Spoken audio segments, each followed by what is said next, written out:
people ask me a lot about this notion of false light beings. I wonder if you could share from your perspective what a false light being is. And in terms of spiritual teachers or leaders on the planet, are there any false light beings influencing those teachers or leaders at this time? Yes, there are. So let us define, and this can be a broad collective of beings. One term of a false light being, one definition, is one pretending to be something they are not. And on your planet, you have that saying, fake it till you make it. However, the soul understands when there is truth and energy pouring through. So you have healers whom are still healing, and all are still healing. But those who say and claim to be at a particular space of resonation, of enlightenment, when they are not, may be speaking or glamorizing or marketing a particular persona or packaging that is empty from behind. It is putting, they say, she is laughing, the lipstick on the pig. You cannot make something what it is not for those who are heart aware, energetically aware. And it is very interesting because you have your filters on social media, which are fun, and we see nothing wrong with them. We agree they are very, very fun.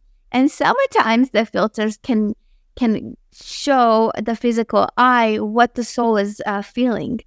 The colors, the sparkles, the light. But sometimes they can hide the truth behind. So it can be accenting to enhance the energy, but it also could be trying to put forth something that is false. It is not fully there. And that is what we get into buzzwords, and we get into gurus, you would say, or false light teachers who speak to a particular experience on the planet. However, they have not had their own experience with it. They have not witnessed it or channeled it in, but instead they have looked it up in a dictionary per se, or taken third, fourth, or fifth party accountants of it and understand that it is a marketable topic. And so this is why we say when it comes to speaking from the heart and the soul level and actually supporting and meeting your audience or your community or your soul family, you will be called through experience and awareness of the heart. You do not have to look for outside sources of validation. That is what much of the false light teachings looks for, outside sources of validation. And then these sources of validation become distorted because they are seeing it from a different angle or lens and not feeling and living or understanding it from a soul awareness. That is one way. So a very easy way to say for the human to understand would be a teacher teaching a subject they have no experience with. Mm-hmm. And therefore they are failing in hitting the mark because they are only regurgitating information. Mm-hmm. We are not to say do not speak of it if you are a teacher, but be forthright and say, I have witnessed, I'm aware of, but I have not experienced. And the soul of the highest heart level, holding that frequency of abundance of love and gratitude and compassion and camaraderie, can say, I empathize with your experience to the best that I am available to, and I'm here for you. Although I do not fully understand it, I am grateful for you to share with me so I can learn through your experience. Is a very aspect of humility that is important. And we say that all are trying and striving. All are. All in these platforms and spaces are trying and striving and doing the best that they can. We question the goal in mind. Is it for fame and fortune, or is it to truly assist and to bless? And there can be a combination, but you will feel a dissonance about it. You will feel a difference about it. And so many who have been caught in or hooked into false light teachings are being guided from a place that does not feel aligned in the heart, throat, and tummy. They're not lit up inside. They can be influenced by the natural way of social media or programming or the narrative on the airwaves of the TV. So what is a very superficial and what is the programming here? They are being influenced by the same entities whom are behind the scenes, only these entities are now influencing the spiritual leaders on different platforms. Mm-hmm. And we understand and we will call it false light because it is masquerading as something that it is truly not. It cannot withstand, it cannot hold the quality of light that it is claiming to hold, nor can it hold the abundance of that frequency, the quantity of light emanating through. That light quotient is misaligned. And so many who are being trapped or tricked or influenced by false light, in a way, because the light is not rich and pure and providing sustenance, these beings are searching in a lower frequency. We are hearing the term bottom feeders, but they are also piranha. They are like eating the life force of others here. And so they start to cannibalize and attack in an energetic way those that they feel they are helping or supporting or the community. So those who are looking or feeling into an untruth to nourish their soul, untruth meaning the information is not accurate or the light is not bright and full, they begin to become depleted and they have forgotten the light of who they are, and they are searching with outside of themselves for something to fix them, for something to make them whole again, for another to heal them without understanding the light of who they are and their direct connection to God or source. And so the false light is ones who could say, we have the answer for you. You follow us. We will lead the way. But they cannot sustain, they cannot withstand or withhold the energy for a long period of time because those beings themselves are not truly connected into source or true high attainment of light language information coming through, but also emanating the fuel and the frequency for vibrational stamina. Does this make sense? We are using a lot of it. It makes so much sense to me, and there's so much. Where do I go from there? Because it was so rich, and there's so much to be said. Would you say, in terms of when you're talking about the piranha aspect, what came to my mind as you were saying so is that, let's say, a teacher who is of a false light and also being influenced by false light beings, maybe in other dimensions of reality. Would you say that piranha aspect or that feeding off others is maybe seeking attention or seeking validation from being a teacher? Or is that the way that it manifests in a very 3D way and then they feed on that energy? Does that make sense? This makes a lot of sense. It slips into it. It doesn't start out this way. That's why we were sharing earlier that there are different perspectives and there are different intentions. But for one who is not fully healed and looks to fame and glory to fulfill a misgiving within their system, a lack within their system, they will find that is not the support. It cannot over time hold them and they will fall, and those who are following them will fall. You will that makes sense. Way. Yes. Yeah. So if they understand that they are truly connecting with source, they will be channeling that information in light and supporting others and working for the glory of God, we could say, not the glory of mankind. Their intention is to heal and harness energy, and they are sharing with others because it is a purity of heart, mind, spirit, soul, and their life mission. Yes. Yeah. For sure. We get into a little of the discrepancies for some who feel this desire to do so, but they are not fully healed or at a level of health themselves energetically. And so the cracks come into that energy field when they are trying to channel the light or hold the light for the others. And within those cracks, they begin leaking while they are opening and susceptible to hooks and streamers and cords of attachment from humans. Also infiltration from the energy of the spiritual realm, because there are many bottom feeders of spirit. Well, I was just going to add, that was my next question, because it's my understanding that in terms of when we're interacting with beings in other dimensions or other realms, it feels to me that we can only interact with beings that are within our bandwidth of our own personal resonance. So number one, would that be accurate? And then number two, how I see that playing out in terms of false light would be someone who is, let's say, positioning themselves as a leader or a teacher, but cannot yet hold that resonance in terms of extra dimensional interaction, that who they're really resonating with are beings of a lower frequency in other dimensions, because they can't really hold that higher frequency to maintain connection with beings in the higher realms. Would that be accurate? Does that make sense? Yes, it is accurate. And especially the second portion that you shared is very much accurate. Do you recall the first portion? There was a little bit we wanted to talk about. Do you recall the first part of your question? The first part would be, as Starseeds or as Lightworkers, yes, we have this ability to interact with other realms, but we can only do so within the bandwidth of where we've reached in our own personal resonance, in our own personal healing journey, or our own personal spiritual journey.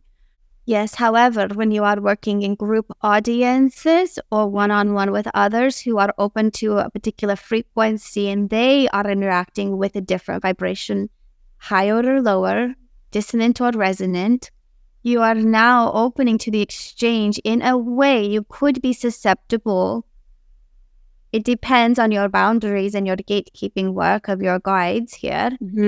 But it does provide an opportunity for you to interact. And within that interaction, if you have slipped in your own energetic space, you are having a low time of life, you have been traumatized by a lot of force from the outside that has weakened your aura, you are stressed, you are fatigued, these other consciousnesses can easily now make a connection with you mentally or energetically as far as tapping in, and you usually will feel something is off. And one thing is if they link in, some will say some link in as a parasite to feed off of one.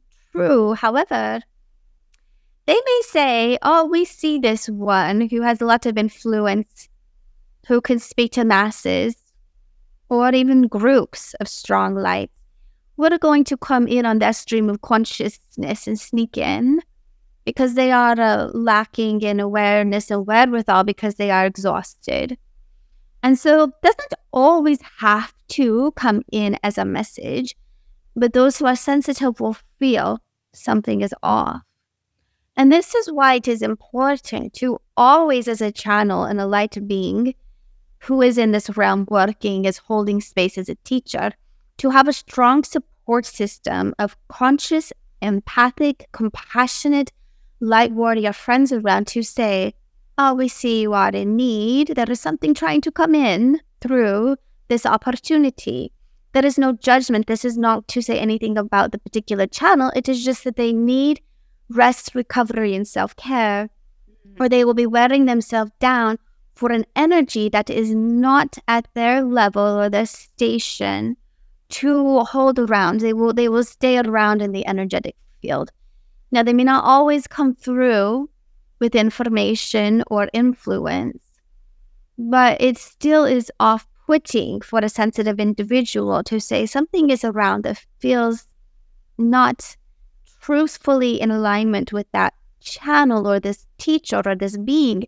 And we all can look at that. All humans can look at that within your own awareness. And this is why they do say in the work that you are doing, self-care is very important. And if you feel you need to rest and take time to lift your light up, meaning brighter, not particularly in that different frequency, but bright in your light, it is very important to do so, because it will protect you from confusion of the mind, So lots of compassion shall be in this topic, and a lot of spiritual discernment shall be in this topic for those who are in the channeling space, and also those are supporting or receiving the information from one who is a teacher or a guru or a mentor, or you understand. Yes, definitely. So with that in mind then, for all Starseeds listening, all Lightworkers listening, if they were to find themselves feeling that discomfort that you speak of, where something feels off and they're not exactly sure what it is, but it could be that they have a lower frequency influence, or it could be many things. What would be your advice on next steps of how to proceed when you have that awareness that something feels off? Would it be to step back a bit and move into self-care, or what would be your recommendation? Yes, it is a very gentle balance of it, because if you can rectify the situation in a short period of time, you do not need to really step back so much. But we are saying to honor your body physically and energetically. If you are tired and exhausted, you need to then sleep and recharge physically. It is a whole system, a whole unit here, a quantum in nature. And so the physical body can support the spiritual sense of well-being, and vice versa. So understanding your levels, if you look at yourself like a battery and how charged up are you, so we not say always stop or step back. It is a spiritual awareness of hygiene, or you look at it from a responsibility and autonomy of understanding your limits and your boundaries. And if as a channel or light being, a healer, you are feeling out of sorts, there are many things that can be happening. One, are you oversaturated? Have you absorbed too much? And then you will want to go into a space to release all the energy that you have absorbed of others, or heavier frequencies of emotions and thoughts, so you can then have more pure light running through and recharging your battery, calibrating in a fine way. Outside of the human body, the soul, star being, light working, whomever, angelic beings, has a grand plan and understands all they want to accomplish and all that they want to do. And the more that mankind and the light beings are connecting with their soul energy, they are forgetting that the body is also here and may need a little bit of time and rest to catch up. Souls do not understand time, but the human body does need sleep. So there is an aspect where we want to encourage all light-working beings who feel the enormity, the magnitude of their life mission, to understand it does not have to be done with so much doing.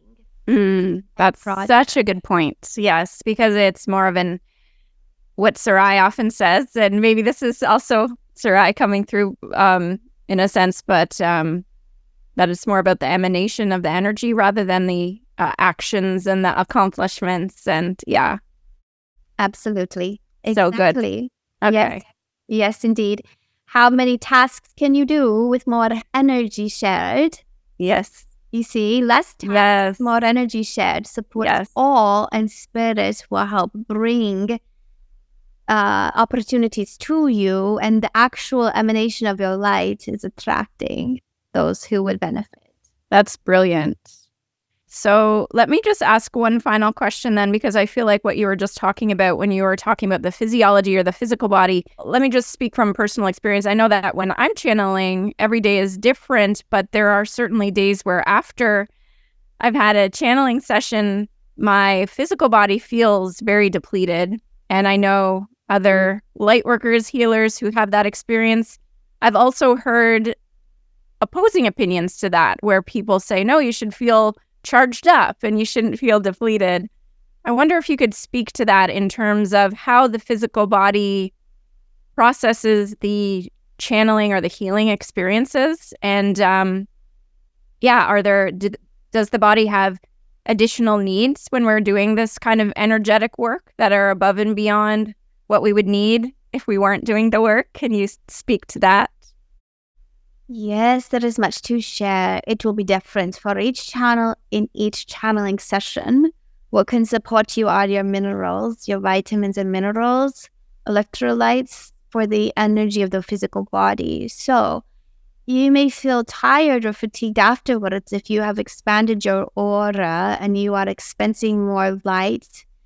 The quotient of light expanding from you is focused outside of the body. So the body was lacking during that hour or two to receive. So you go and take a little nap, short nap, 20 minutes, 90 minutes, whatever it may be. So the physical body can then charge back up physically. That is a reason for sometimes the body feeling tired. It is not that you gave your lighter energy away, but you were holding space and you expanded your field to thus a degree that the focus of your energy was outside of the body. And then afterwards, you are recharging and bringing energy back into the body. That is one way of it. The other is the calibration. If you are channeling in a lot of energy or a different frequency, your body is not used to it. So then the cells, the tissue, the physical body will say, whoa, this was like working a muscle. I was exercising. I ran a marathon. And you are training to hold more, so you just need to relax and let yourself, I held so much, I let so much come through, relaxing, you see. So every time is different, and some have said, because you did not ground, or maybe too much energy at the crown. Might not always be the case, but we will say, if you as a channel or a healer or a therapist can just bring the energy down through the body afterwards, up, let your feet bring in the earth energy afterwards, put some light in the aura, and look at the aura. If it's expanded far out, bring it in closer to nourish the body. Not too close, because that can cause problems, but just bring it back to a good space while you are recharging. That will help the process. Does this make a sense? Yes, that makes so much sense. And it's validation, because I felt like what you were saying in terms of that energetic calibration, I kept receiving that intuition that that's what it was. And that exact thing that it was almost like exercise, where let's say you're lifting heavier weights than usual, well, you would be tired after that, and then your body's going to acclimate. So it feels to me that and again, just speaking from personal experience, that as I'm going through this process, that hopefully it will become easier as time goes on, because that acclimation of frequency will be less of an impact on my physiology. That makes sense. So thank you. Maybe I'll just ask for if you have one last message for Lightworkers or Starseeds at this time. Is there anything that you would like to share? Yes, some of it may be a repeat, but we do want to share. You are all doing a very fine job. Do you hear our words job and then doing? We are encouraging you to be being, receiving, observing. And a little bit more you could understand working in the ethers rather than having to put the pen to the paper or typing or turn on the camera. The thing we would like to share is that you are not here to do it all alone. And even within your communities, you will find pockets or groupings that you have maybe potentially met in physicality, but they are also working more whom you have not met in physicality, are working as communities and groupings in the energy realms. So while others are at the forefront, showing up, sharing more vocally, visually, so the others can rest, know that it is a season in a cycle. And so we want you all to listen to the energy, because if you don't have the stamina to be pushing, that is the clue. You should not be pushing. You should be filled with light and inspiration. And when it comes through, if it is long-term, meaning weeks, months, year, perfecto. However, if you are saying, I need to rest and I can bring through this information and energy 1 day a week, that is also fine. 1 day a month, bravo. You are understanding that you are perfecting the art of your spiritual self-care. And we are going to stress that for all. It is an honoring. We understand mankind, the masculine way of it, the the way that humans over time, recent time, have been able to validate themselves is not how the soul validates the work and the light mission. So we understand Sarai spoke something to this previously today, and we are confirming. Beautiful. Yes, indeed. We want to thank you so much for the opportunity to hold the space, to let us speak it to you and all who are drawn to the message. If you are here drawn to the message, there is a message for you for today and the near future. And also maybe some aha moments and clarity of what you've already experienced and expressed, dear ones. We are the Council of Light. We are now going to prepare to leave the physical body, and with gratitude, gracious thanks, and humility, we are so grateful. We are bowing down with gratitude. We honored you, and we are going to share. We will see you again very, very soon. And have a beautiful day, dear one. Thank you. Thank you.